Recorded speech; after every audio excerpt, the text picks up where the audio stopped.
അഫ്ഗാനിസ്ഥാനെതിരെ T20 പരമ്പരയ്ക്കുള്ള Indian ടീമിൽ മലയാളി താരം സഞ്ജു സാംസൺ ഇടം പിടിച്ചത് തികച്ചും സർപ്രൈസായി.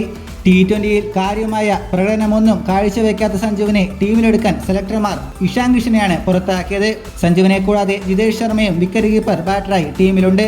ദക്ഷിണാഫ്രിക്കയിൽ പ്രതികൂല സാഹചര്യത്തിൽ സഞ്ജു സെഞ്ചുറി നേടിയതാണ് സെലക്ടർമാർ മലയാളി താരത്തെ വിശ്വസിക്കാൻ കാരണം. സഞ്ജുവിന്റെ സെഞ്ചുറി ഇന്ത്യക്ക് ദക്ഷിണാഫ്രിക്കയിൽ ഏകദിന പരമ്പര എന്ന നേട്ടവും സമ്മാനിച്ചിരുന്നു.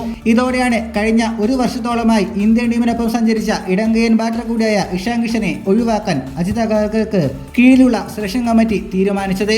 T20 ലോകകപ്പിന് മുൻപുള്ള അവസാന പരമ്പരയായതിനാൽ ഈ പരമ്പരയിൽ കൂടി മികച്ച പ്രകടനം കാഴ്ചവെക്കാനായാൽ സഞ്ജുവിന് T20 ലോകകപ്പ് കളിക്കാനും അവസരം ലഭിച്ചേക്കും. രോഹിത് ശർമ്മ ക്യാപ്റ്റനായി തിരിച്ചെത്തിയെന്നുള്ളതാണ് പ്രധാന സവിശേഷത.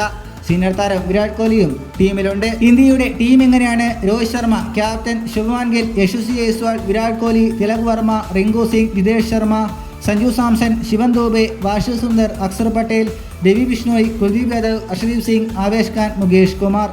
ഇതുപോലുള്ള പുതിയ വാർത്തകൾക്കായി ചാനൽ ഇപ്പോൾ തന്നെ മറക്കാതെ സബ്സ്ക്രൈബ് ചെയ്ത് വയ്ക്കുക.